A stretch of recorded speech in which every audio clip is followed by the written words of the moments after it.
j'espère que vous allez bien. Je suis ravie de vous retrouver pour un 15e épisode de podcast. J'espère que vous avez passé une bonne semaine ou que vous passez une bonne semaine. Moi, ça va très bien. J'ai du temps en ce moment. Donc niveau tricot, je carbure beaucoup et ça me fait du bien. Ça faisait un moment que j'avais pas autant tricoté. Donc la motivation et le mojo est au summum, voilà, mondial. Donc, je reviens vous voir pour vous parler tricot, pour parler des petites péripéties rencontrées par rapport au tricot, des projets terminés, des en cours, des acquisitions sur cet épisode-là. Voilà. Avant de commencer, je voulais vous remercier pour ma première vidéo de l'année concernant les tricots que je ne portais pas. J'ai eu pas mal d'encouragement sur cette vidéo, je tenais à vous remercier. Et je tenais aussi à remercier les personnes qui se sont manifestées pour que je leur envoie les tricots que je ne portais pas, le retour de ces personnes-là. Malheureusement, sur les 3 personnes, il y a une qui n'a pas encore reçu son colis parce que parce que cette personne se trouve en Belgique et que la poste en Belgique est en grève. Au moment où je suis en train de vous parler, elle l'a toujours pas reçu. Donc j'espère que lorsque cette vidéo sortira, euh, la grève sera terminée et qu'elle aura reçu son colis en bon état et qu'elle pourra profiter de son tricot amplement. Voilà. Alors, je porte le 1031 de Ozeta que j'ai tricoté l'année dernière. Fin d'année dernière, je l'ai tricoté avec de la Népal de Drops. Attendez, j'en ai là encore. Je crois que je vous avais déjà montré dans un épisode podcast, je l'ai tricoté avec de la Népal. Et je l'aime beaucoup. Je compte le refaire éventuellement, si je ne change pas d'avis d'ici là, mais je compte vraiment le refaire parce que j'adore la coupe. C'est juste que ce modèle-là, je le trouve un peu court par rapport à ce à quoi je m'attendais, parce que j'avais fait une taille au-dessus, voire 2 tailles au-dessus, et finalement, au niveau de l'aisance, c'est bon. C'est juste que la longueur n'est pas celle que j'attendais, quoi. Donc voilà, je le ferai à un autre moment. Alors, je l'ai tricoté aussi, c'est peut-être la raison pour laquelle le projet est un peu court. Je l'ai tricoté en aiguille 5 au lieu d'aiguille 6 préconisée par le patron. Et je pense que c'est là que j'ai fait une erreur. Mais ça reste un de mes tricots préférés que je mets régulièrement. Et en plus, dans de la grosse laine, c'est parfait. Tiens, en parlant de tricots préférés, dans les retours de la précédente vidéo sur les tricots que je ne porte pas, certaines personnes ont émis, dont 2 tricopines, ont émis l'idée qu'il faudrait que je fasse mes tricots préférés.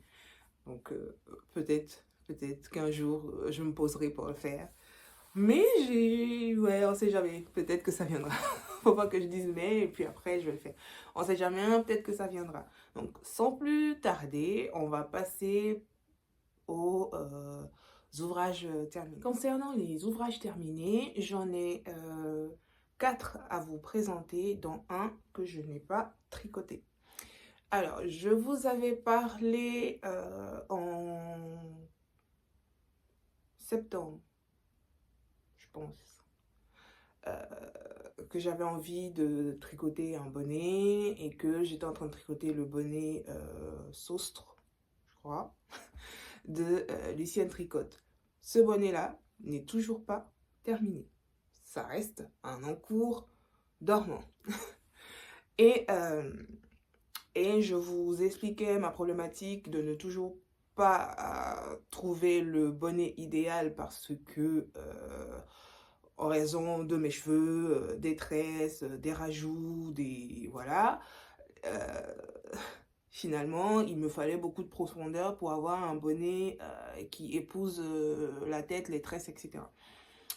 Et ma copine d'amour, Marie, qui regarde pratiquement tous les épisodes, s'est dit, ah tiens, est-ce que je tricoterais pas un bonnet pour Priam?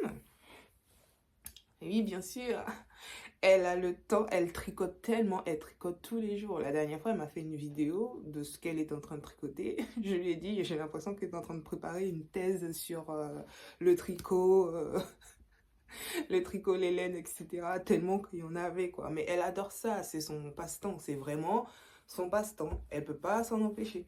Et donc, elle a eu la gentillesse de me demander si elle pouvait me tricoter un bonnet. Donc moi, très gênée comme d'habitude, mais je sais que c'est de bon cœur, c'est pas juste pour le tricoter. Et je lui ai dit, ouais, mais si tu tricotes, je veux pas de mohair. Parce que, comment vous dire que les cheveux crépus et le mohair, ça fait pas bon ménage, au fait.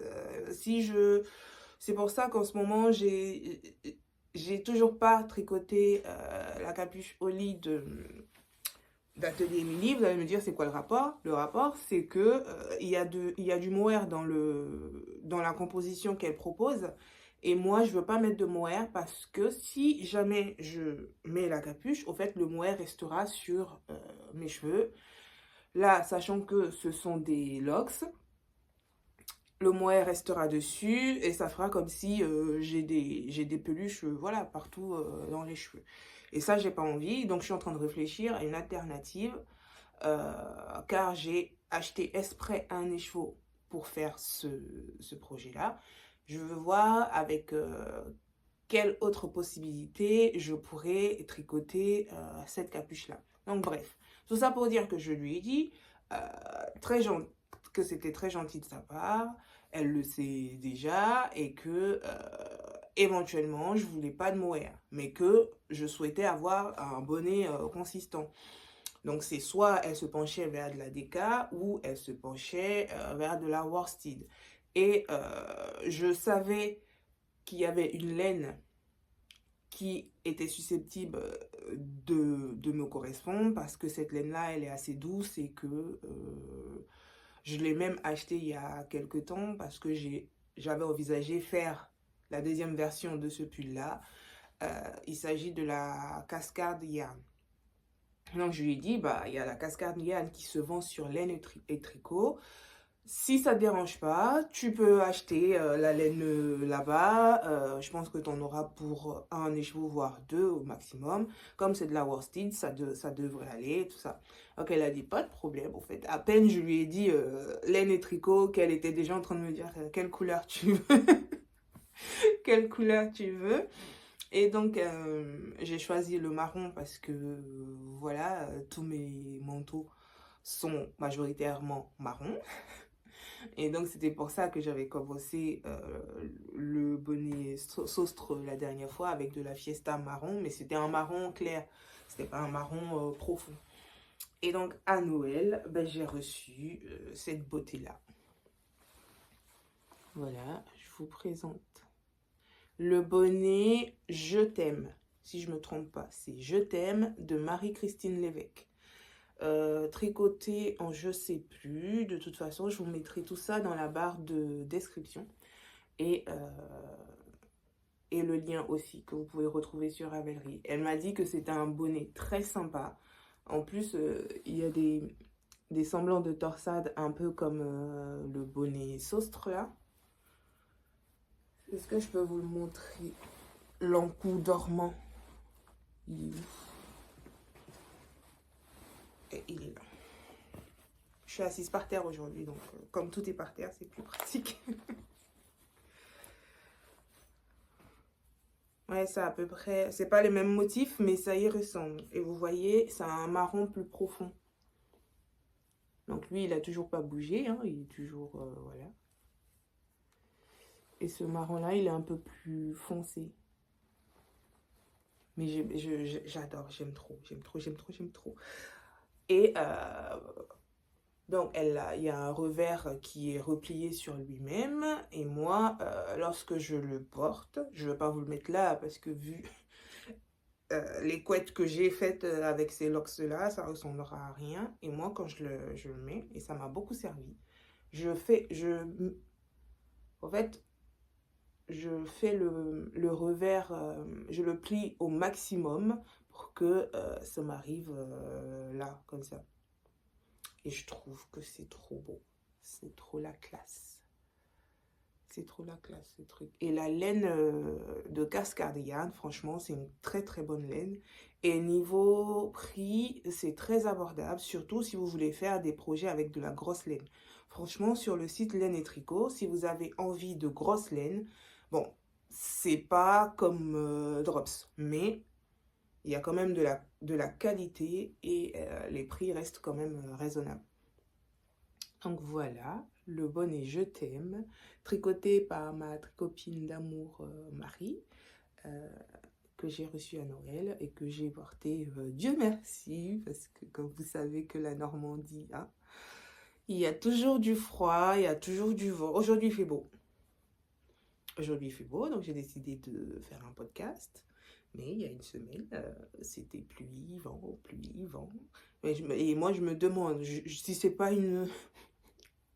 si on ne doit pas faire preuve de pénitence dans cette région parce que il fait déjà froid et il pleut et il y a du vent. Mais c'est pour quoi faire en fait? Il fait déjà froid. Donc qu'est-ce que le vent va venir nous enquiquiner en fait? Il fait déjà froid. Donc voilà, enfin bref. Je suis trop contente de ce bonnet-là et je l'adore. Je l'adore, j'adore. Donc voilà en ce qui concerne le premier objet terminé que je n'ai pas tricoté. Les autres ont été tricotés par moi. Alors, je vous avais dit que je voulais tricoter des chaussettes en pain d'épices pour mon chéri, parce qu'il avait fait mention de ça un soir dans une discussion et que ça m'a... Voilà, c'est pas tombé dans l'oreille d'une sourde, quoi. Et donc, j'ai voulu lui tricoter des chaussettes. Et je suis tombée sur le patron de chaussettes, de trio de chaussettes de Charlotte Stone. J'avais commencé, j'avais eu un petit flop, donc j'ai arrêté. Est-ce que je peux vous montrer? Je sais pas. Non, je ne pense pas. Est-ce que c'est lui? Oh, je sais plus. Je vous avais montré ça, je crois. Mais ça, c'est pas... Je suis pas sûre que ce soit Charlotte Stone. Je crois que j'avais trouvé un patron de pain d'épices. Et ça donnait pas grand-chose. Je trouvais ça moche, au fait. Et je me suis arrêtée là. À la base, j'avais acheté des pelotes de Arweta parce que j'avais une idée précise en tête. Pour lui faire ces chaussettes-là, il fallait que j'ai un gris clair et que je l'assimile avec toutes ces couleurs-là. Donc, le patron de Charlotte Stone est tombé à pic, mais ça n'a pas été de tout repos. Parce que j'ai pu m'acheter des aiguilles, des mini Chiago pour les chaussettes. Des aiguilles fixes, parce que je ne voulais pas des interchangeables. Je ne vois pas l'intérêt quand c'est juste que pour les chaussettes. Et j'ai fait l'acquisition de ces aiguilles-là. Ensuite, j'ai commencé à tricoter. Et je vais vous montrer. Parce que la première chaussette, j'ai envie de vous dire que les pains d'épices ne sont pas bien cuits. Et que sur la deuxième, on va dire que ça va. Ça va. Alors, la première chaussette, comme je vous dis, les pains d'épices ne sont pas bien cuits. Vous voyez, il y a des défauts par-ci, par-là. Voilà. Lui, il n'a même pas eu de... Il n'a pas eu de farine. Je ne sais même pas si on met de la farine dans le pain d'épices. Enfin, bref, il n'y a pas eu les bons ingrédients. Celui-là, c'est le plus beau de la fournée. D'accord? Et le but, c'était d'avoir que des pains d'épices au niveau de la cheville et puis me faire des rayures tranquillos sans prise de tête. Donc, ces chaussettes n'ont pas été simples parce que j'ai pris que la partie jacquard qui m'intéressait et je suis allée en freestyle sur tous les autres. Seulement que moi, comme je ne suis pas une pro des chaussettes, c'était un peu compliqué de savoir quel talon faire. Et ma copine Elodie m'a conseillé de faire le talon que je maîtrise le mieux, c'est-à-dire le talon à gousset, là, c'est ça, hein? Le talon renforcé, au fait. Donc, je l'ai fait. Vu qu'il n'y avait pas de jacquard là, ça ne sert à rien de faire du talon en rang raccourci, elle m'a dit, parce que je n'arrive pas à comprendre ce mécanisme. Peut-être qu'il faut que je tricote des chaussettes avec un talon en rang raccourci en français pour comprendre. Mais je vous avoue que la compréhension de Charlotte Stone ne me va pas du tout. J'y arrive pas.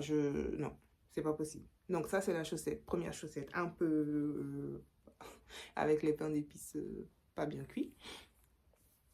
Et ça, c'est la deuxième avec la bonne fournée, vous voyez, hein? Tout le monde est bien, d'accord? Tout le monde est bien, les pains d'épices sont bien, etc. Et donc ça, c'est la chaussette de chéri qu'il n'a toujours pas mise. Ça devait être son cadeau de Noël, nous sommes en février, il n'a toujours pas parce que j'attendais de montrer en vidéo avant de les lui offrir en fait. Donc voilà. Le nom des chaussettes, je vous mettrai dans la barre d'infos parce que je me rappelle plus, c'est un lien avec Christmas quelque chose, mais je ne saurais pas vous prononcer ce mot-là. J'ai fait la taille 72 parce que il a des pieds quand même forts.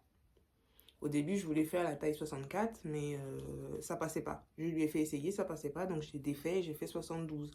Et là, au niveau du jacquard, quand vous montez les mailles, vous montez 72 mailles. Vous tricotez comme elle dit. Après, vous faites des augmentations et vous commencez le jacquard en 2,50. Donc, c'est ce que j'ai fait.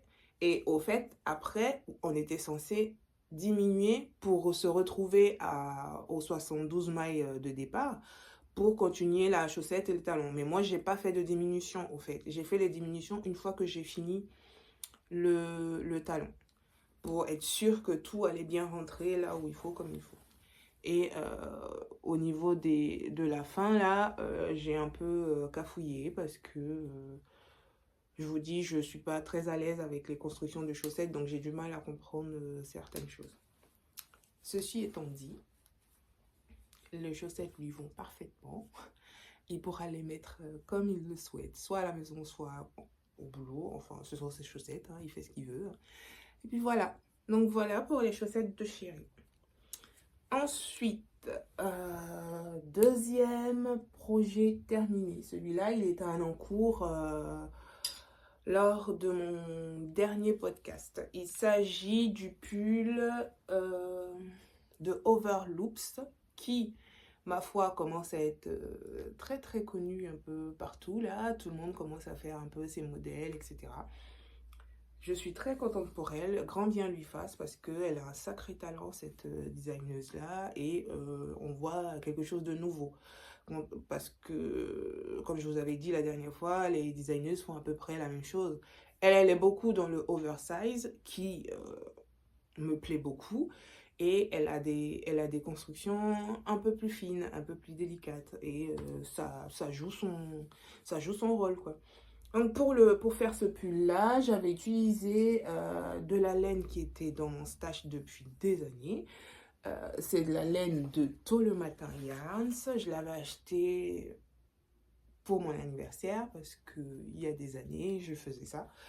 Lorsque c'était mon anniversaire, je choisissais une teinturière française et j'essayais d'avoir de la laine avec les couleurs qui me correspondent auprès de chez elle. Ça me faisait un cadeau d'anniversaire en fait. Donc là, il me reste que ça. J'ai pas pesé, donc je peux pas vous dire. J'avais 3 écheveaux. Donc il me reste ça. Pour la laine de chez Tôt le Matin Yarns. Je peux vous donner le nom. Parce que lorsque j'ai posté la photo du pull sur Instagram, j'ai eu pas mal de questions sur le nom, le coloris et tout ça. Donc, c'est Tosox 75% Merino Superwash, 25% nylon et 100 mètres pour 425 grammes. Et le coloris, c'est Fox. Je sais pas si vous allez voir grand-chose. La couleur est vraiment très, très sympa. Et avec ça, j'ai associé de la Knitting for Olive. C'était la première fois que j'achetais la Knitting for Olive. Et donc, j'ai, enfin, à l'époque, hein, et j'ai attendu parce que je savais que ça devait matcher avec ça, mais je ne savais pas quoi faire encore. Et cette Knitting for Olive là, c'est le coloris Forest Berry, 519,39, 70% mohair, 30% silk. Si jamais vous savez lire à l'envers. Voilà. Mais bon. Donc j'en ai acheté 4. Et 4 m'ont suffi pour faire le pull que je vais vous montrer. Le pull que j'ai fait de Overloops, c'est le Bradley Loops Sweater. Le voilà. Alors, forcément, là, avec la lumière, tout sature. Mais c'est un pull qui est magnifique, qui a la particularité d'avoir une torsade dans le dos et qui s'étend jusqu'aux manches.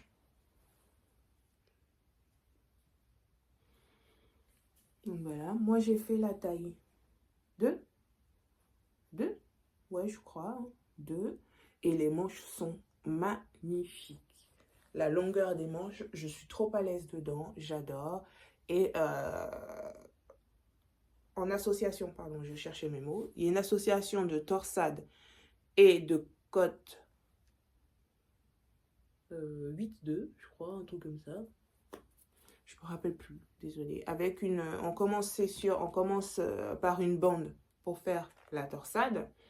Ensuite, vous voyez, alors, vous voyez là, vous commencez par cette bande-là. Après, vous mettez les mailles en attente, vous essayez de... Je ne suis pas sûre qu'il y ait des rangs raccourcis, je ne pense pas. Et vous suivez les instructions. Franchement, il n'est pas difficile, il n'est pas compliqué.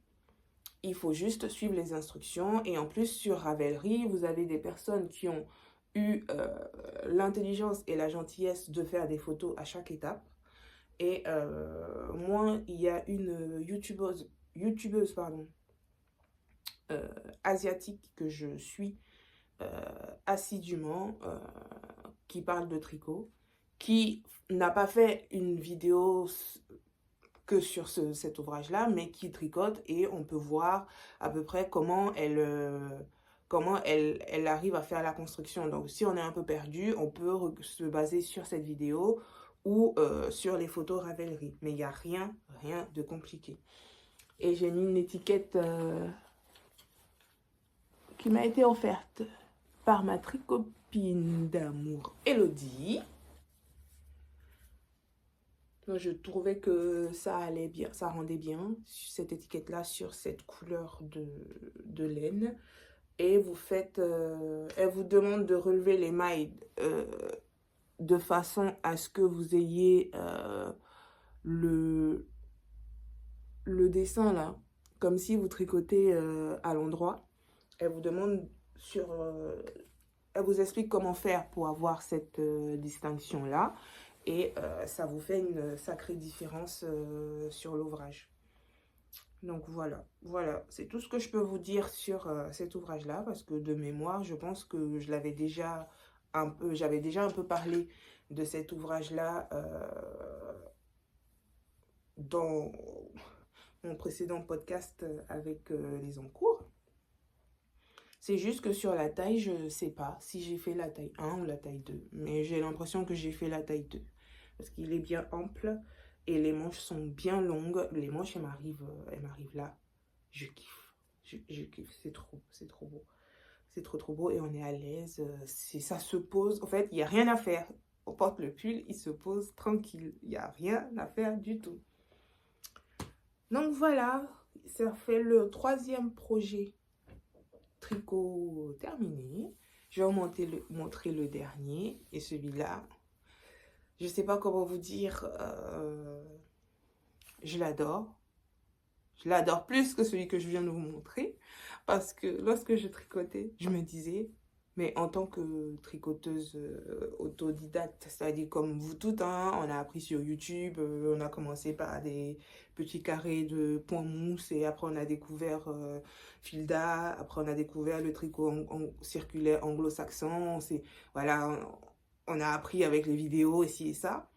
Je me dis, est-ce qu'on a le droit de se dire qu'on a développé un skills, vous savez, une compétence, je sais pas moi, une compétence plus. Vous voyez, comme un Pokémon qui se développe.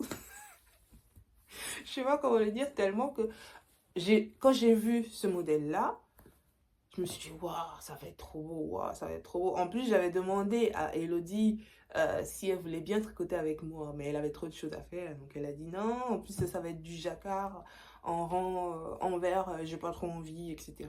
Et au fait, l'ouvrage, moi j'ai l'impression que c'est une rencontre entre le jacquard et la mosaïque, au fait. Et il s'agit du patron Carla Cardigan de Anne Vancel. C'est la première fois que je tricote un modèle de cette designeuse. J'avais déjà acheté des patrons. Je crois que j'ai trois patrons d'elle. Dont un que j'avais acheté avant les deux derniers, mais je n'osais pas tricoter parce que j'avais l'impression que c'était trop dur. Et là, je me suis dit, bon, au fait, j'ai besoin de laine épaisse. J'ai besoin d'ouvrages qui se tricotent à partir de 4,50. C'est très bien. Ah, je vous ai pas dit, le pull de Overloops, là, il se tricote en 4,50. Donc, ça monte vite aussi. Moi, j'ai besoin désormais d'avoir des pulls qui se tricotent à partir de 4,50. Donc, 4,50, 5, 5,5, 6, 7, quoi. Parce que c'est ça qui tient chaud en vrai. Et donc, j'avais acheté de la Daisy. Mais à la base, c'était pas pour faire ce projet-là. J'avais acheté de la Daisy noire parce que j'envisageais faire un pull noir. Parce que j'ai pas de pull noir. Et dans mes réflexions, je me suis dit, bah, vraiment, ce projet, il te parle, quoi. Donc, vas-y. J'ai regardé combien de mois il fallait que j'ajoute pour faire ce projet-là. Et donc, j'ai acheté la Kid Slick. J'avais des restes de laine blanche. J'ai acheté juste 2 pelotes de Kid Slick de Drops. Finalement, finalement, j'en ai utilisé qu'une pour tout le projet. Donc, vous vous rendez compte, c'est immense. Et avant de vous montrer le projet en question, je suis trop fière. Donc, je fais des teasings de fou. Avant de vous montrer le projet en question, je tenais à vous dire que j'ai fait une vidéo de 19 minutes spéciale sur ce projet-là, sans forcément vous parler de comment sans forcément vous parler du tricot en lui-même. C'était comme si dans ma vie de tous les jours, je me filmais en train de tricoter ce projet-là. Je vous parle d'autre chose je vous parle même pas. Je parle même pas dans la vidéo. Voilà. C'est un truc aussi qui me plaît beaucoup, tricoter sans forcément des prises de parole. Et au moment où je vous parle, nous sommes le mardi 17 ou 18 février, je sais plus. Mais en tout cas, nous sommes un mardi et la vidéo sort demain. Donc, lorsque moi je vais publier celle-ci, ça fera 3 semaines que la vidéo du cardigan sera sortie. Pardon. Et donc, j'ai filmé parce que je trouvais ça intéressant et que je trouvais que c'était un beau projet à filmer. Je me suis éclatée à le faire. Donc, j'espère que c'est différent, mais j'espère que ça vous plaira. Enfin bref, on n'est pas là pour parler de ça. Sans plus tarder, je vous montre le projet. Il s'agit du Carla Cardigan de Anne Vancel. Voilà la beauté. Voilà ma plus belle réalisation, ma plus grande réussite, hein, comme si j'avais eu un Oscar. Voilà, je remercie Anne Vancel d'avoir fait ce modèle-là, de m'avoir choisi en tant qu'actrice pour tricoter, pour tricoter ce modèle-là, mais vous n'avez pas idée. Mais il est canon. Il est canon de chez canon. Autant la construction est géniale, autant la coupe, une fois que... Mais ce gilet-là, je le porte tout le temps. Tout le temps. Et il est lourd. Tricoté en 6, s'il vous plaît. Donc la DZIC et de la DK, ajouter du mohair, ça vous fait une bonne épaisseur pour tricoter en 6. Mon reste de laine blanche que j'ai doublé sur elle-même et j'ai ajouté de la Kiltsic blanche pour pouvoir tricoter le jacquard. Enfin, je ne sais même pas si c'est du jacquard, mais c'est tricoté avec une seule couleur. Et vous avez des mailles glissées. Non, mais c'est un pur bonheur. C'est franchement le projet dont je suis le plus fière. Et aussi, un de mes tricots préférés. Ça fait 2, celui-là et celui-là. Non, ça fait 3. Celui-là, celui-là et le Bradley Loops. Non, mais vous imaginez pas. Vous imaginez pas du tout. Elle a sorti une version en cap. Au début, j'étais à fond sur... Puis je me suis dit, les manches sont trop courtes, je suis pas sûre. Et dans la foulée, elle a sorti le cardigan. Bah là, c'était pour me tuer maintenant. Il fallait que je fasse. Il fallait que je fasse. Alors, sans plus tarder, je vais vous parler de la construction Anne Wencel à une façon de monter ses projets. Je vous le dis parce que dans un de mes encours, je suis en train de tricoter un autre projet la concernant. Elle vous fait faire à chaque fois, en tout cas c'est les 2 projets que j'ai tricotés d'elle, peut-être que les autres ça change, mais en tout cas j'ai l'impression que les constructions drop shoulder, elle vous fait faire un montage de mailles en Magic Judy's Custom. Pour vous éviter de faire le montage provisoire, elle vous fait faire ça. Et en fait, vous allez travailler sur un côté des mailles. Et après, vous allez faire des rangs raccourcis qui vont vous permettre de former à la fois le dos et les épaules. Et vous n'aurez plus qu'à faire les demi-devants sans souci, en fait. Et donc, vous voyez, on monte, je sais pas, c'est du noir, donc je sais pas si vous allez voir. Là, c'était un montage en Judy's Magic Custom. On a travaillé que de ce côté-là pendant plusieurs centimètres. Et après, on est venu reprendre les mailles qu'on avait laissées sur le câble, en fait. Et on a fait des rangs raccourcis pour creuser un peu l'épaule. Et après, continuer la mosaïque ou le jacquard, je ne saurais vous dire. Mais c'est un projet très, très intéressant. Franchement, j'aime tous les projets que je tricote, c'est pas ça le problème. Mais quand vous apprenez quelque chose dans un projet et qu'il est réussi, la joie, elle est dupliquée, au fait. Et donc, vous faites courir le fil. Ça tire sur rien. Vous faites courir le fil. Les fils sont déjà rentrés automatiquement puisque vous tricotez à l'envers et à l'endroit. Vous faites juste courir votre fil et elle vous le dit de faire courir votre fil contrastant tout le long. Il n'y a pas besoin de couper. Et ça coûte... ça tire en rien sur le projet. Par contre, parce qu'il faut quand même donner un avis positif et un peu négatif, pour moi, parce que je ne maîtrise pas forcément cette pratique, elle vous fait relever toutes les mailles pour créer la bande de boutonnage. Et ça, c'est ce que j'apprécie le moins. Parce que j'ai toujours peur que la bande de boutonnage, que je ne relève pas assez de mailles ou que je serre trop pour qu'au final, le gilet, il soit comme ça au lieu d'être droit. Et au fait, ça, elle l'appelle cardigan. Mais au fait, pour moi, c'est un gilet. Ça, c'est un gilet. C'est pas un cardigan. Il est lourd, il est tout bien, tout bien. Et donc, elle vous fait relever toutes les mailles pour la bande de boutonnage. Pour la bande d'encolure, elle vous fait laisser quelques mailles dans le début du projet que vous allez récupérer pour faire l'encolure après.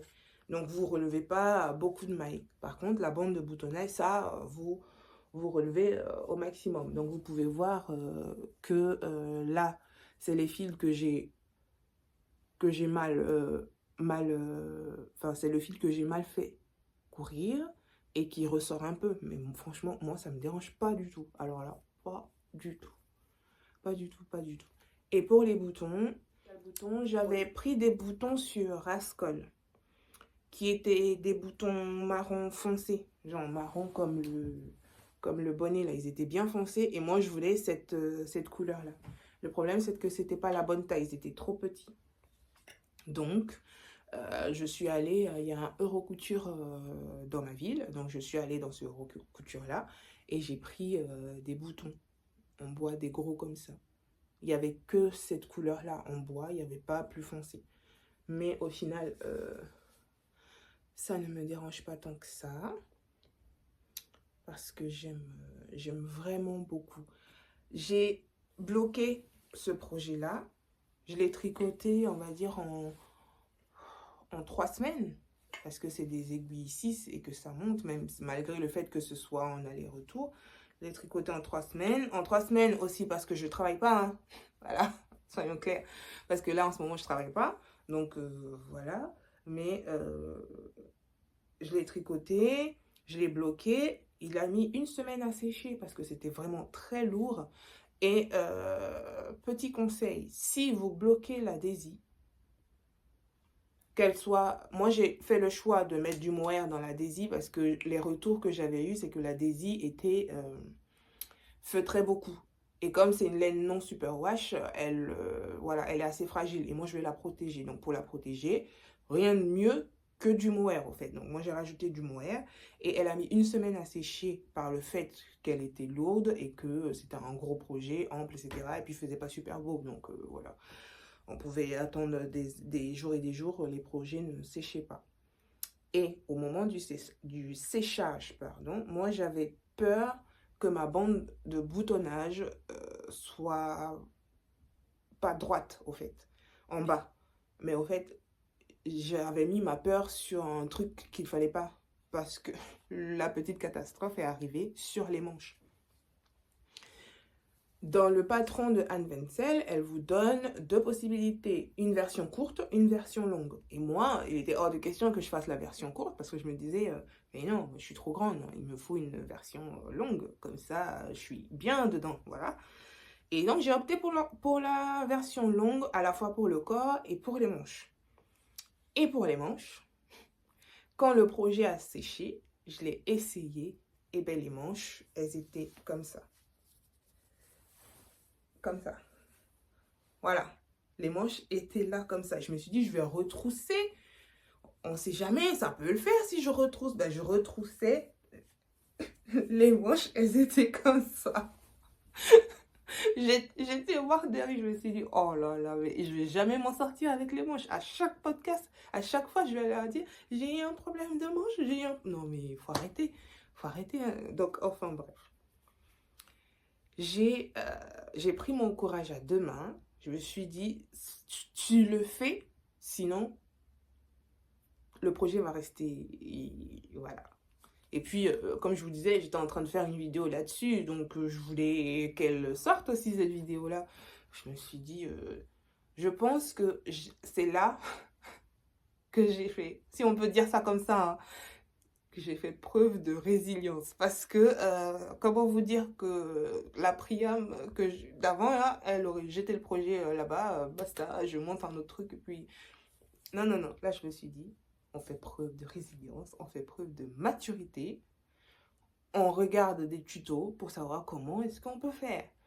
Et en fait, la seule idée qui m'est venue à l'esprit, c'est de mettre un fil de survie et de couper dans le tricot pour reprendre les manches et pouvoir les faire. Donc, j'avais 6... La version longue, elle vous dit, vous faites 6 répétitions du motif. Donc, j'avais 6 répétitions de motifs. Là, quand vous voyez, vous pensez que c'est court, mais c'est pas court du tout. Je vous mettrai une photo à la fin, vous allez voir. J'ai fait 6 répétitions et au fait, c'était trop long. Donc, j'ai défait de 2 répétitions de motifs. Et après, j'ai tricoté, je crois, 8 rangs, même pas. J'ai défait 2 motifs et j'ai gardé 8 rangs de jersey. Et après, j'ai fait les côtes 1-1 à faire avec des aiguilles 4,5 et elle vous demande de faire 6 rangs. Donc, j'ai fait ça. après, je me suis dit, je bloque pas, c'est pas la peine, ça sert à rien. Parce que, hein, voilà, on va pas bloquer.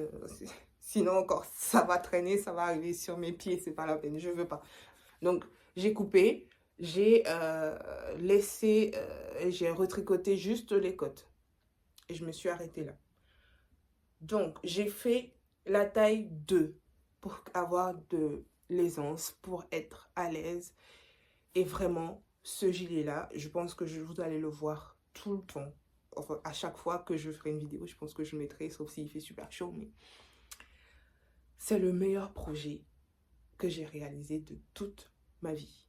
Vraiment toute ma vie. Et pour le bouton, pour les boutons, pardon, comme j'ai fait la version longue, elle vous dit dès le départ que dans la version longue, vous allez avoir besoin d'un bouton en plus.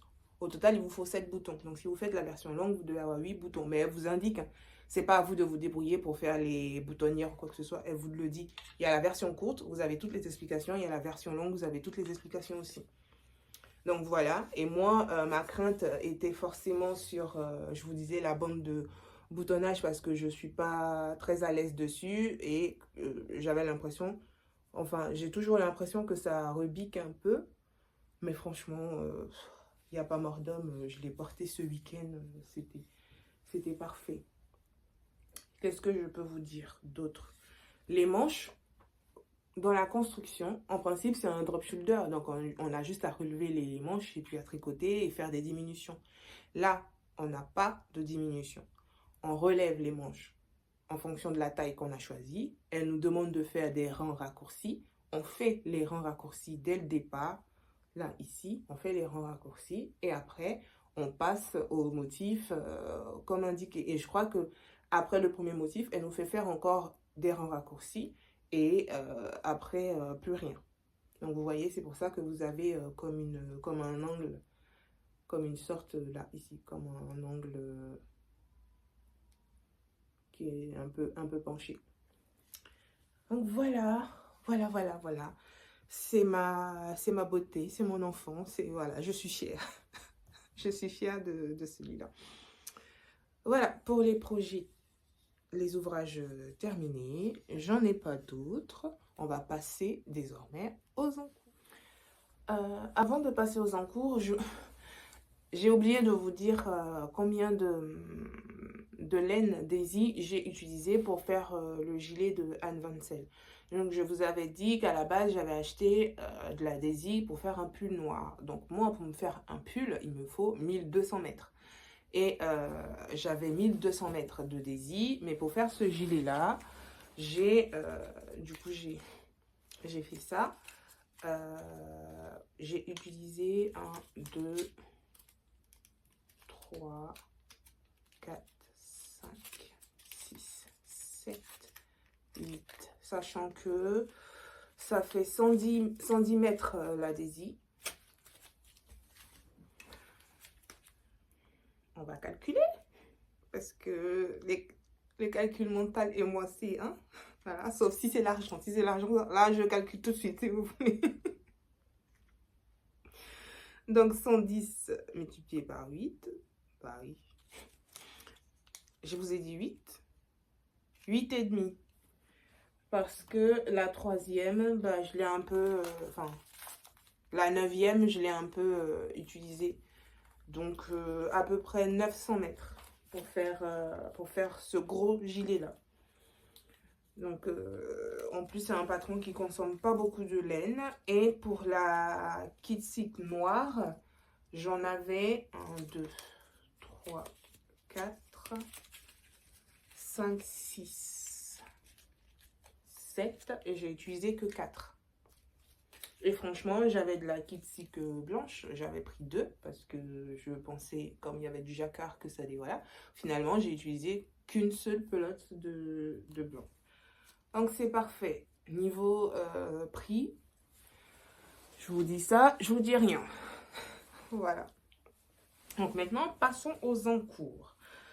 Alors, pour rester toujours dans l'esprit de Anne Vansel, dans ma vidéo, les tricots que je ne porte pas, je vous avais montré un pull marron que j'avais tricoté en Népal, qui était un patron issu du patron Espace Tricot, je crois le Turtle, un truc comme ça, et c'était un pull à col montant que j'aimais pas parce que ça rebiquait et que ça n'allait pas et que les manches étaient trop serrées, trop fitées, que j'aimais pas, donc j'ai défait.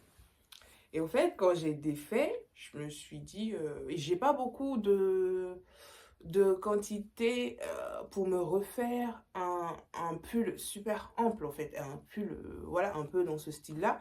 J'en ai pas, d'autant plus que à l'époque, quand j'ai tricoté le pull, il me restait de la Népal et j'ai fait un châle pour ma belle-mère. Donc, j'avais plus du tout de Népal. Donc, j'ai défait euh, et je me suis dit, je vais regarder. Et au fait, je suis retombée sur le profil Ravelry de Anne Vancel et j'ai regardé des modèles. Et j'ai flashé sur un modèle bicolore. J'avais déjà flashé sur ce modèle-là il y a très longtemps, mais bon, voilà, comme je change d'avis, comme de chemise ou de chaussettes, passez-moi l'expression, je me suis dit, voilà quoi. Et là, je suis retombée dessus, donc je me suis dit, peut-être que c'est le moment où il va falloir que tu fasses ce modèle-là, parce que ce pull-là, c'est de la Népal, je vous ai dit au départ, il me reste de la laine dans ce coloris. Je viens de défaire un pull en Népal, j'ai pas assez pour faire un pull ample. La, la magie était toute trouvée. Tu combines les deux, tu te fais un pull. Voilà. À la base, je me disais un pull en rayures, mais j'avais pas envie. Avec des grosses rayures, je me suis dit, est-ce que... Non. Non, faut aller un peu plus loin, pousse un peu la réflexion encore. Et je suis tombée sur ce pull-là et j'ai regardé les projets qui ont été faits dans ce pull. Parce que souvent, on a des... Je sais pas si vous, ça vous le fait, mais moi, ça me fait régulièrement. On a un projet, un patron tricot qui sort. On regarde ce patron-là, on se dit, waouh, la version est super belle. Et en fait, quand on regarde les projets qui ont été faits par rapport à ce patron-là, en fait, on a l'impression que, à part la designeuse, bah, c'est pas pour critiquer les testeuses, c'est pas ça le but. C'est juste une impression que bah, les projets ne donnent pas plus envie que ça. Et inversement, on peut avoir un patron qui sort, et on se dit, c'est pas, j'aime pas trop. Et en fait, quand on regarde un projet, il y a une couleur ou il y a une façon qui va être dans les projets qui vont être faits, qui va faire qu'on va se dire, ah mais oui, finalement, bah oui, il est trop beau dans cette couleur-là, bah moi je veux le faire aussi. Et c'est ce qui s'est passé pour ce modèle-là. J'ai regardé les versions et il y a une version en particulier, pourquoi en particulier? Excusez-moi. Il y a une version en particulier qui m'a bien plu et qui m'a conforté dans l'idée que c'était le bon choix. Et donc j'ai pas réfléchi, hein. J'ai foncé direct. J'ai foncé, j'ai acheté le patron, la version anglaise. Je vous ai pas dit, mais celui-là, vous avez la version anglaise et française. Tout comme le Bradley Loops, vous avez la version française et anglaise aussi. Et moi, j'ai pris la version anglaise. Donc, au début, c'était un peu chaud. Donc, pas à comprendre. Et j'ai demandé à ma copine Elodie, mais je lui ai donné la version française parce que j'arrivais pas à comprendre une problématique. Et puis elle m'a répondu, donc c'était parfait. On a continué. Qu'est-ce que je disais? Donc, l'encours que je suis en train de tricoter est à la fois en français et en anglais. Et donc, il y a une version dans les projets qui m'a beaucoup plu et qui m'a conforté dans l'idée que c'était le bon choix, que j'avais fait le bon choix. Et j'ai monté le projet le week-end dernier et ça se tricote en aiguille 5. Donc, si ça se tricote en aiguille 5, c'est que ça monte vite. Voilà. Il s'agit du Bella Blocking de Anne Vancel. Donc, je vais vous montrer. Je vais vous montrer où j'en suis de ce projet-là. Alors, comme je vous ai dit, j'ai défait le pull marron. qui était en népal. J'ai défait et j'ai pris de la népal blanche. Et sur conseil de ma tricopine Elodie, j'ai... en fait, comment j'ai défait, je l'ai mis comme ça, en cake directement. Et je voulais tricoter. Elle m'a dit, attention, moi, j'avais de la laine de teinturière. J'ai défait et j'ai voulu retricoter un pull. Elle avait tricoté le pull Cousteau, je crois. Elle m'a dit, c'était au début, je me suis dit, avec le blocage, ça va bien se lisser et tout. Elle dit, mais c'est catastrophique, ça se lisse pas du tout. Elle dit, donc, je te conseille de remettre sur le dévidoir, de laver la laine, Mais je me suis dit, mais non, je vais jamais faire ça. Je dis, mais non, j'ai pas le temps. J'ai pas le temps, moi, je vais tricoter, moi, je veux pas laver la laine, je sais pas. Et puis, quelque chose me disait, mais ça te coûte rien, t'as le temps, vas-y, fais-le. Et puis, ça te fait une expérience acquise, quoi. Et me voilà, le soir, en train de remettre mon cake, là, sur le dévidoir. J'avais plus d'épaule, hein, mais au moins, hein, c'était fait. J'ai lavé, j'ai bien fait de laver, parce que vu la couleur de l'eau, Seigneur, au secours. J'ai séché la laine. J'étais très fière. J'avais l'impression d'être un peu une teinturière, même si j'ai pas teint. Mais le processus, tu vois, étendre la laine, la sécher, tourner, mettre en écheveau pour que ça sèche. Enfin, bref, c'était parfait. C'était tellement parfait. Et j'ai lavé, ça a séché au bout de 2-3 jours. Et en fait, on n'a pas l'impression du tout que c'est de la laine qui a été défait. On a l'impression que ça a toujours été comme ça. Attendez, je cherche pour vous montrer. Comme je mets tous mes encous dans un panier désormais. Et que les fils se prennent dans les pinces du panier en bois, n'est-ce pas? Ça devient compliqué. Donc voilà, donc j'ai lavé la laine et je l'ai bobinée à nouveau. Voilà, vous voyez, c'est une laine qui a été dans l'ouvrage, a été détricotée. Et celui-là, ça c'est pareil, tout ça, ça a été Est-ce qu'on voit? Oui, tout ça, ça a été lavé et rebobiné. J'ai plus... je crois que j'en ai. Attendez. Bah oui, j'en ai. Regardez la différence. Ça, c'est défait. Ça, c'est défait aussi. Hein. Ça, c'est défait, lavé et rebobiné. Et ça, c'est juste défait, pas lavé. Voilà. Donc, si vous êtes des flemmardes comme moi, bah, je pense que... J'espère que ça, là, ça va vous convaincre à mettre la laine sur un bobinoir, un dévidoir, la laver et après la bobiner pour la tricoter. Trêve de bavardage et trêve de suspense, d'accord? Je vais vous montrer l'ouvrage en cours.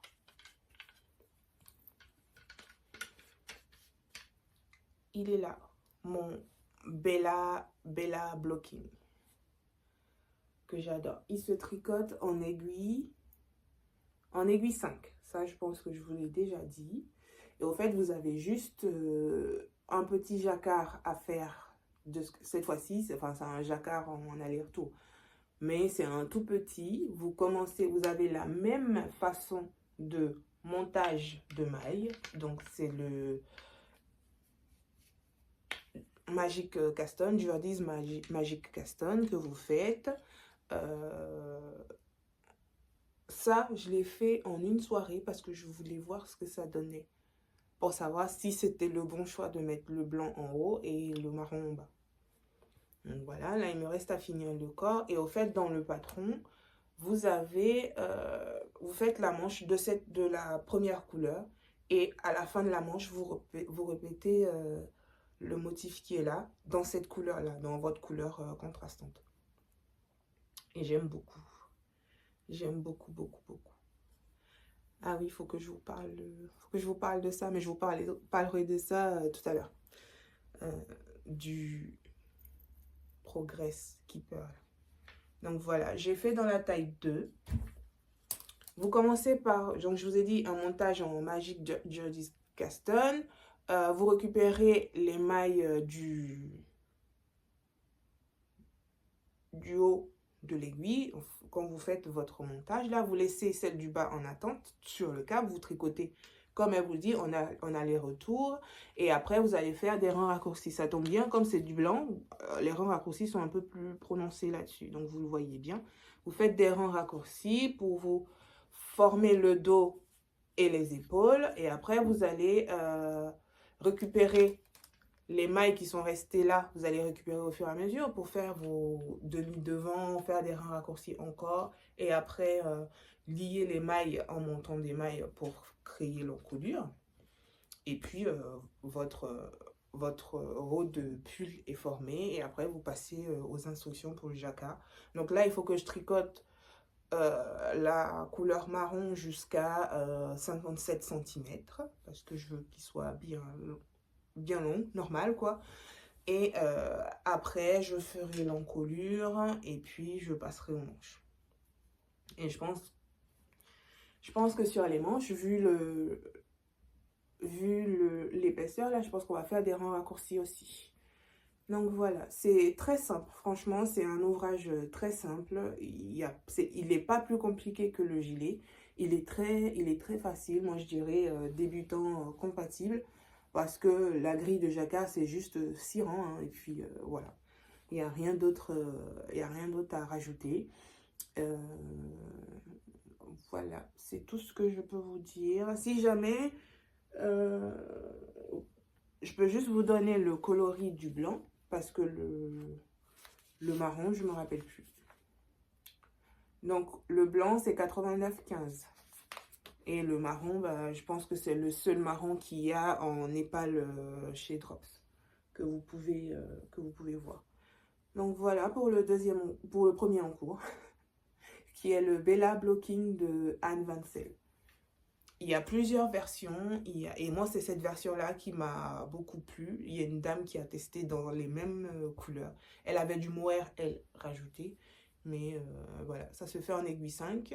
Et désormais, je respecte bien les indications des aiguilles par rapport aux laines. Et pour ça, comme je suis abonnée sur la page Insta de Drops, je regarde régulièrement.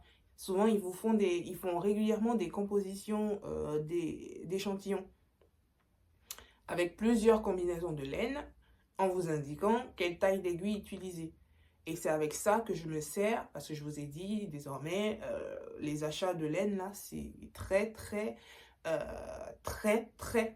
raisonnable. Là, en ce moment, la raison, elle vit à l'intérieur de moi. Donc, je n'achète pas beaucoup et j'essaie de faire des combinaisons en fonction des patrons que je veux tricoter pour ne pas avoir à acheter totalement plus de laine. Donc voilà, ouais, la dernière fois j'ai dit ça à Mylène, j'ai dit moi cette année je fais pas de festival, j'ai trop de laine. Elle m'a regardé du genre, tu vis sur quelle planète toi?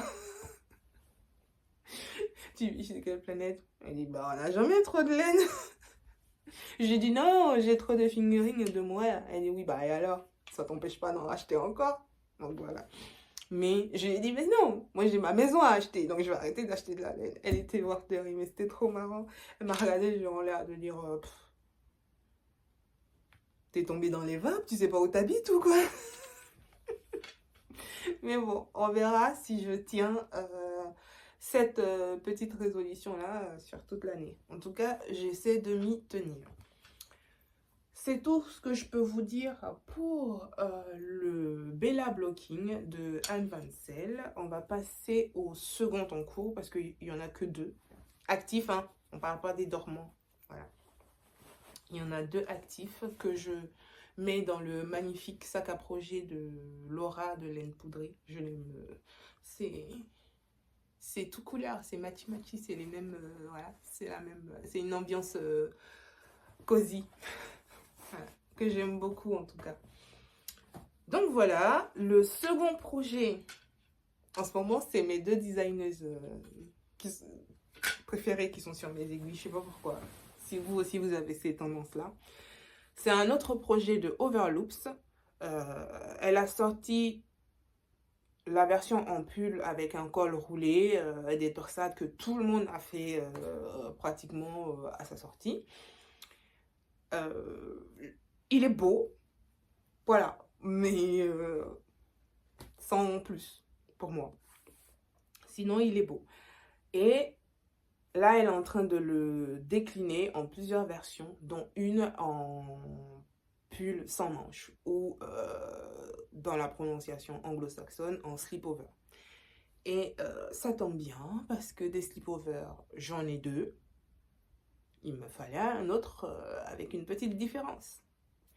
Donc ça tombe bien, c'est le Tulip Loops Vest. Et quand j'ai vu, j'ai beaucoup aimé sa version parce que la photo, en fait, elle le pose sur un... Elle a fait une version blanche et elle le pose sur un canapé, une chaise ou un canapé avec en gris, donc ça sort... enfin bref, l'esprit de la photo était canon. Et moi, j'ai beaucoup aimé lors de sa parution. Et lorsque j'avais fini le corps du gilet de Anne Vencel, j'ai commencé à réfléchir au futur projet, à monter. Ça commençait à bouillir dans mon cerveau. Et je me suis dit, bah, il faut que je fasse cette veste-là. Ça se tricote en 4,50. Ça fait partie des aiguilles que tu aimes tricoter. Et j'avais en stock, donc voilà, de la laine que j'ai depuis longtemps. J'avais fait mon enterrement de vie de jeune fille à Paris avec une copine à l'époque et forcément j'étais dans mon mood, à chaque fois que je vais quelque part je m'achète de la laine pour me souvenir que j'étais ici à tel endroit et que cette laine là me rappelle l'événement. Et on est passé au Petit Point parisien, l'ancienne adresse, parce que je crois qu'ils ont déménagé et je sais pas où ils sont désormais. Ça fait un moment que je n'ai pas mis les pieds à Paris. Et j'avais littéralement fondu sur le yak des Petits Points parisiens. Et j'ai l'impression que cette laine-là, elle est un peu poisseuse, mais bientôt ça sera plus le cas. Parce qu'à chaque fois que j'ai voulu tricoter, et ben c'était pas la bonne épaisseur, c'était pas, ou que je voulais mettre du mohair, c'était pas le bon mélange. Donc au départ je voulais tricoter avec cette laine là, cette teinte là, parce que je me disais que c'était parfait pour un slip-over et que ça allait aller avec tout. Et je sais pas pourquoi, dans mon esprit, j'avais aussi acheté de l'alpaga. C'est ça, hein, je crois que c'est du mohair. Enfin, c'est pas du mohair, mais ça ressemble à du mohair, mais c'est que de l'alpaga chez Woolissime. Ça faisait partie, je crois que c'est l'année dernière que je l'ai acheté. L'année dernière ou l'année d'avant. Ça faisait partie d'une de ces nouvelles gammes. Et j'ai acheté un seul écheveau. Et je sais pas pourquoi, dans ma tête, quand je pensais à ce projet, je me disais que je pensais que les deux teintes étaient pareilles et que ça allait aller super bien, au fait. Je me disais forcément, je vais faire ce projet-là, ça ira avec ça. Et au fait, lorsque je les ai bobinés et que j'ai tiré les fils que j'ai mis ensemble, mais ça tranchait trop, en fait. Il tranchait vachement trop. Donc j'ai dit non, c'est pas bon, me voilà en pleine réflexion, en train de cogiter. J'ai regardé sur Laine et Tricot, il y a de la Holzgarn en alpaga. Je me suis dit non, je vais pas acheter. Au final, j'ai acheté l'alpaga. Mais c'est pas avec ça que, enfin, pour faire un autre projet avec celui-là. Et l'alpaga que j'ai acheté est plus foncé que ça. Donc quand je vous dis que c'est une laine un peu poisseuse. Mais bon, on va trouver un moyen de pouvoir la tricoter. Donc finalement, j'ai pas opté pour ce combo-là. Et l'année dernière, au fil de la manche, je vous ai dit, il y avait Martin's Lab, même si je ne vous avais pas montré les laines. Martin's Lab avait un stand magnifique avec des couleurs de ouf. Mais franchement, des couleurs de folie, au fait. Et j'ai pris, entre autres, sur son stand, j'avais pris de la laine de la Zelazna 2 ply, c'est c'est 100% mérino, 400 mètres pour 125 grammes. Et c'est de la laine non teinte. Et au moment où je la prenais, il me disait, elle paraît fine comme ça peut faire un peu penser à de la light fingering. Mais quand tu la laves, elle gonfle beaucoup. Et moi, j'avais pris 3 écheveaux parce qu'à l'époque, je voulais me faire un gilet. Et puis après, l'idée a disparu. Et donc, dans ma réflexion, je me suis dit, comme j'ai 3 écheveaux et que c'est de la... c'est un slip-over, c'est un débardeur sans manche. Au pire, 2 écheveaux suffiront. J'ai juste à doubler la laine elle-même. Et donc, bobiner, pardon, la fatigue, la fatigue linguistique. J'ai cette laine-là que j'ai bobinée, c'est de la Martin's Lab. Est-ce que je vous ai montré? Ah, ça commence à devenir brouillon. Voilà. Donc ça, c'est de la Martin's Lab. Et c'est le coloris que je viens de vous lire. Enfin, c'est ce que je viens de vous lire, c'est du Nantin. Et c'est le bain numéro 1. Et donc, j'avais 3 écheveaux. Et au fait, j'ai bobiné... Chaque écheveau, j'ai bobiné 2 fois. Donc, j'ai essayé de faire des 50-50, 50-50, 50-50. J'ai essayé. Donc là, je suis à mon dernier écheveau. Il me reste ça, qui est en 50 grammes. Et hier, celle qui faisait la deuxième pelote avec celle-ci est terminée. Donc, je tire en 2 comme ça pour pouvoir tricoter. Donc, voilà. Le modèle de Overloops dont je vous parle depuis tout à l'heure et que je ne vous montre pas. Je vais essayer de vous trouver une photo. C'est celui-ci. Donc, vous voyez comment il est magnifique. Donc, voilà. Et moi, j'ai décidé de le tricoter dans les laines que je viens de vous présenter. Je suis aussi bien avancée que le premier en cours que je vous ai montré. Et donc, voilà ma version. On oublie un peu les fils. On met tout bien. Voilà ma version du Tulip Loops Vest. Que j'aime beaucoup, beaucoup, beaucoup, beaucoup, beaucoup. Avec plein de torsades. Voilà. Je vous ai dit, cette année, c'est l'overdose de torsades. Toutes les designeuses font des torsades. Ça part dans tous les sens. Voilà. Mais c'est bien. Ça fait de l'expérience au niveau des torsades. Sachant d'autant plus que celles-là, elles font peur comme ça. Mais ce sont des torsades toutes simples. Toutes simples, toutes simples. On commence par le dos. Alors, avec Overloops, il faut vraiment être très concentré. Ce ne sont pas des patrons compliqués, mais on ne va pas dire non plus que vous êtes pris par la main. Donc, il faut vraiment faire très attention. Là, moi, j'ai monté les mailles, j'ai commencé à tricoter et après, j'ai défait pour retricoter. Parce que elle vous pose dès le départ, dans les instructions, elle vous dit comment vous allez... où vous allez mettre les marqueurs, au fait, pour pouvoir créer les torsades. Et elle vous dit, elle vous indique aussi qu'il y a des côtes à tricoter. Et après, vous tricotez comme ça, et après, vous faites passer au rang raccourci.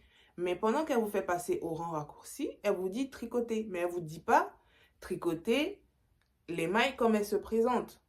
Donc, au fait, moi, au début, je tricotais comme en jersey, au fait. Et après, je me disais, mais pourquoi c'est aussi long? Parce que... Pourquoi j'ai pas les côtes? Parce que si j'ai pas les côtes, ça va pas. Puisque dans la photo, il n'y a pas de jersey ici. Et donc, j'ai regardé sur Ravelry, dans les projets, etc. Et j'ai vu que tout le monde faisait des côtes et tout le monde. Donc, je me suis dit, bon, c'est tricoté comme les mailles se présentent. Donc, j'ai défait et j'ai recommencé. C'est pour ça que je vous dis qu'il faut être vraiment bien concentré et comprendre où elle veut aller, au fait. Parce qu'elle ne vous le dira pas forcément. Et souvent, dans la même phrase, elle peut vous donner une petite indication. Et si vous lisez de façon volatile, comme moi j'ai l'habitude de faire, c'est-à-dire je survole la lecture pour savoir à quelle étape je suis et basta. Mais vous vous dites, bah pourquoi elle dit ça là? Elle l'a pas dit, mais en fait elle l'a dit. C'est juste que tu n'étais pas concentré. Donc il faut vraiment faire très attention. Il n'est pas compliqué, mais il demande de l'attention. Donc, enfin bref, vous commencez par le dos, vous tricotez, vous faites des rangs raccourcis, vous vous arrêtez à un moment donné pour reprendre les mailles. Et au fait, elle vous demande de faire très attention dans votre reprise des mailles pour l'épaule et le demi-devant là. Je ne sais pas si je vais pouvoir vous montrer parce que elle vous demande de faire très attention pour ne pas qu'il y ait de démarcation niveau torsade. Et moi, ma première reprise de maille, j'ai commencé par l'épaule gauche, donc c'était pas super. Par contre, au niveau de l'épaule droite, c'est mieux. Vous voyez là, ça c'est l'épaule gauche. Donc c'est un peu bancal. C'est un peu bancal. Et ça c'est l'épaule droite, c'est plus net. Elle vous demande de faire très attention. Et au fait, nous, on a l'habitude de relever les mailles. Je ne sais pas comment je vais vous expliquer ça. Lorsque vous relevez les mailles, vous avez votre... ça, c'est sur l'envers. Vous avez votre V là. Et donc, vous soulevez la maille. Vous avez votre V ici. Et donc, forcément, vous soulevez la maille comme ça pour relever vos mailles. Et au fait, elle indiquait de respecter correctement les lignes de ces... Pour créer les torsades derrière, il fallait relever les mailles. Au lieu de prendre le V en dessous, au milieu, piquer dans le milieu pour ne pas qu'il y ait de démarcation. Donc, ça fait comme s'il y avait une continuité dans la côte, au fait, ou dans la torsade. Et si vous ne prêtez pas attention, bah, vous relevez les mailles comme vous avez l'habitude. Et au fait, vous vous dites, mais pourquoi c'est penché? Pourquoi c'est ci? Pourquoi c'est ça? C'est pour cela que je vous dis, il n'est pas compliqué, mais il faut être consciencieux, minutieux, si on peut dire ça comme ça.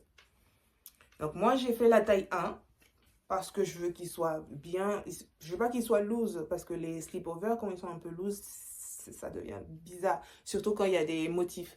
Quand c'est du jersey, ça peut être loose, il n'y a pas de problème. Mais quand il y a des... Quand c'est texturé, moi, je préfère un peu cintré. Je dis ça parce que là, ça fait un effet un peu cartonné, truc. Mais peut-être que quand je vais le laver et que je vais le bloquer, il va se détendre de ouf. J'espère pas. Donc, moi, j'ai fait la taille 1. En tout cas, j'aime beaucoup. Et on y est, quoi. J'adore. Elle vous explique dans les instructions du départ. Elle vous dit quelle torsade correspond à quoi. Elle les appelle C1, C2, C3. Donc, elle vous dit quelle torsade correspond à quoi. En tout cas, c'est un modèle très simple. Moi, j'adore. Il me reste... Selon le patron et selon ma taille, je devais faire 7 torsades, grosses torsades comme ça. Il me reste encore quelques rangs. Et après, je passe au côte 1-1. Il y aura une fente là. Donc, je pense qu'on va tricoter donc, en aller-retour comme ça. Et après, on va tricoter le dos parce qu'il y a un qui est plus long que l'autre. En tout cas, il y a une fente entre le devant et le dos. Donc voilà, elles sont tricotées en aiguille 4,50. Donc c'est parfait. Ça monte vite. C'est juste que là, comme je suis à cheval sur les deux projets, j'avance pas. J'avance, mais il n'est pas fini, quoi.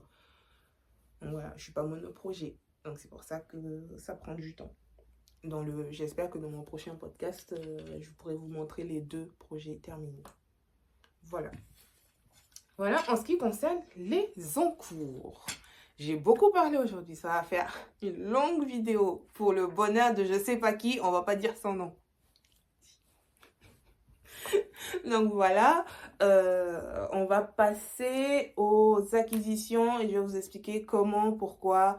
Voilà, je vous explique ça tout de suite. Alors, concernant les acquisitions, à la nouvelle année ou dans le mois de décembre, non À la nouvelle année, ma copine Marie avait prévu m'offrir des petits Progress Keeper. Et apparemment, c'est un site sur Etsy où elle les a eus, elle trouvait ça mignon. Et puis, elle a fait 2 commandes, donc une pour elle et une pour moi. Et elle a rajouté 2-3 trucs en plus dans le colis qu'elle m'a apporté à la nouvelle année. Et donc, je vais vous montrer. C'est trop rigolo, en fait. Ah, ils sont tombés. Et ben voilà. Moi, elle les met en marqueur. Moi, je les mets en Progress Keeper. J'espère qu'ils ne vont pas tomber et que vous allez voir. Donc, c'est ces petites choses-là avec mon prénom. C'est pas mignon. C'est pas mignon, de la mignonnesse. Oh, ils n'arrêtent pas de tomber. Ils sont trop petits. Le trou, il est trop gros. Donc, voilà. Je vais vous montrer les deux là. Hein, puis on verra. Donc voilà, avec mon prénom. Elle a fait pareil, elle, avec son prénom, Marie. C'était une belle attention, je trouve. Et donc, j'en ai mis sur mes deux en cours, là. Que je kiffe de ouf. Donc, voilà pour la première acquisition. Je n'ai pas acheté, mais ça m'appartient, c'est mon bien. Donc, c'est une acquisition. Voilà. Dans le colis de ces Progress Keeper, puisque Marie ne fait rien en tout petit, elle m'a mis une galette de Pleutulopi. Elle m'a dit, tu pourras tester. Moi, je trouve que ça gratte. Tu pourras faire peut-être des mitaines ou autre chose. Donc, je vais voir. C'est pas quelque chose que je vais monter tout de suite.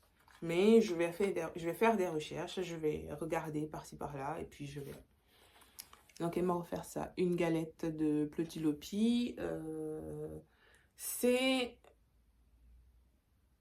de la pure laine vierge, 100%.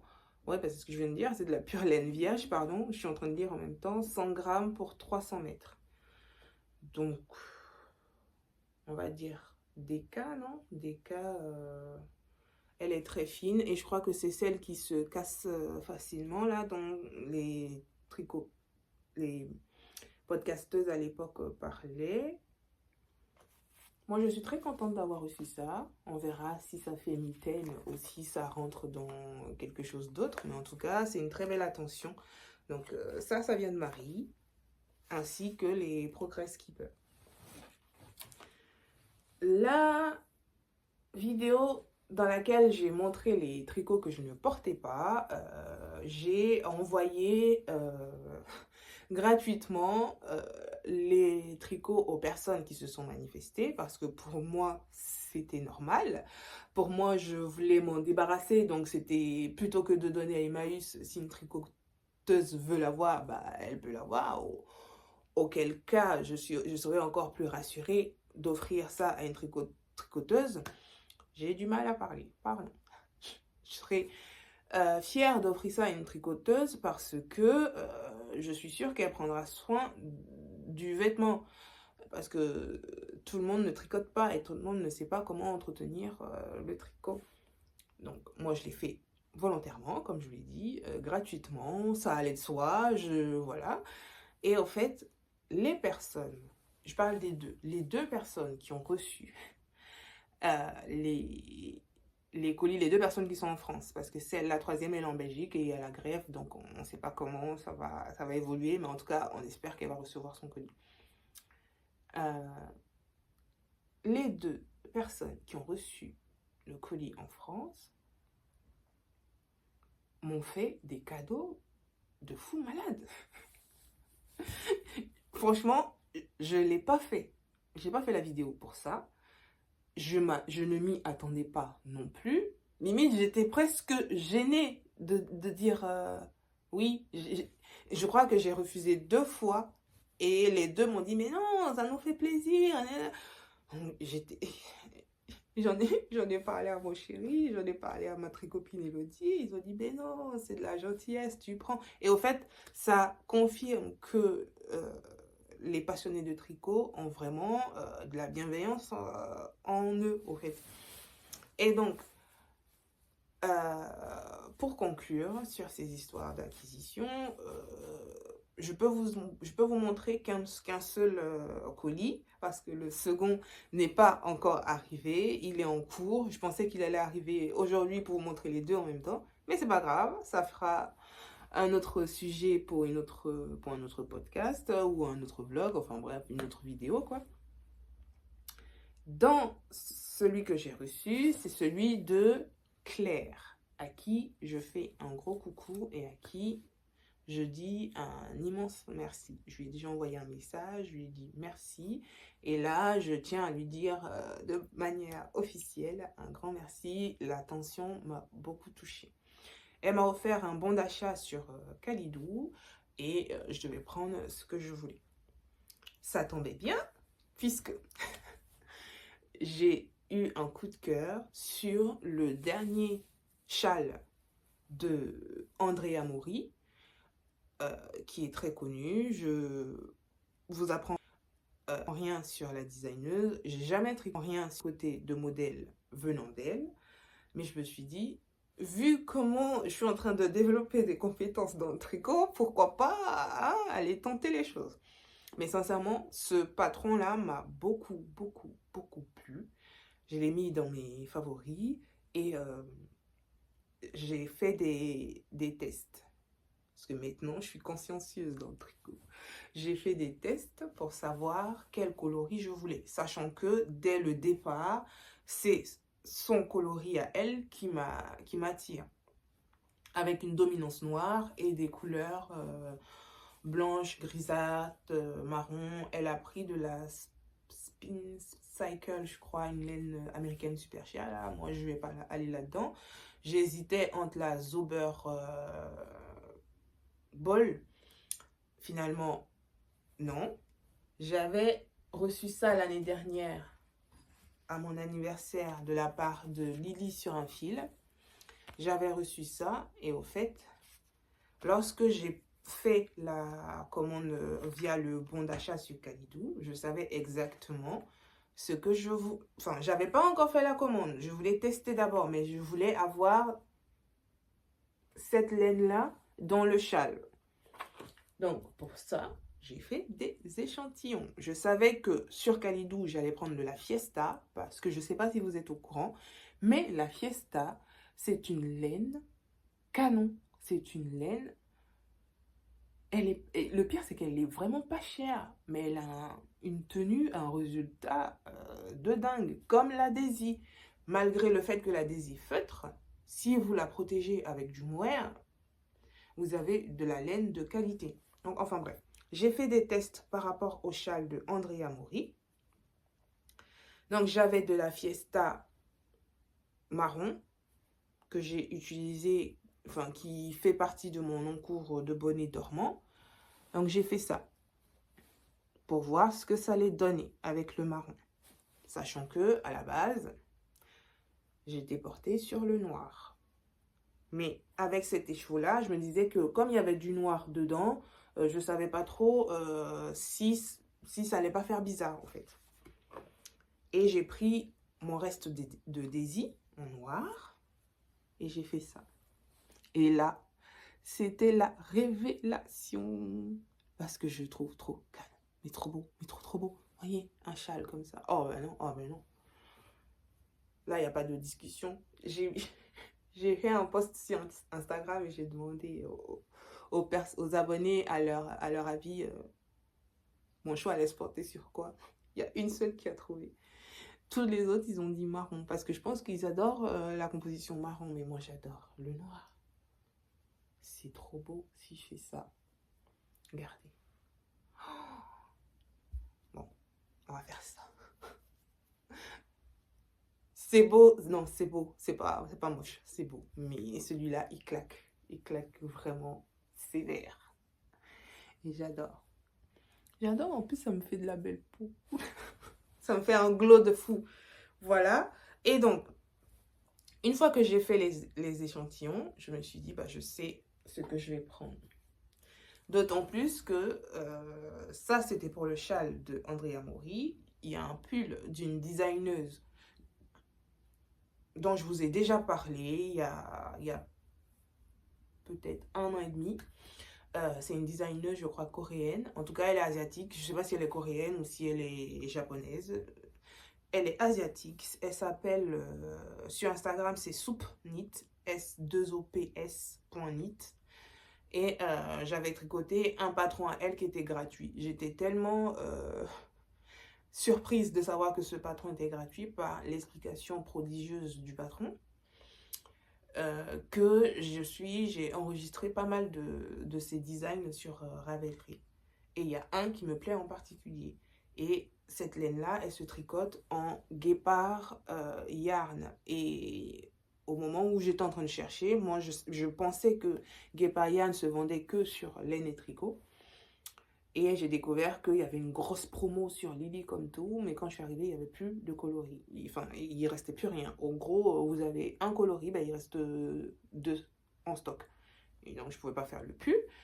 Donc, j'ai regardé dans mon stash de laine. Ça fait un moment que j'avais cette laine-là, que je vous avais déjà présenté, je crois, dans mon premier épisode podcast. Je voulais faire un pull, et puis après, j'ai jamais fait ce pull-là.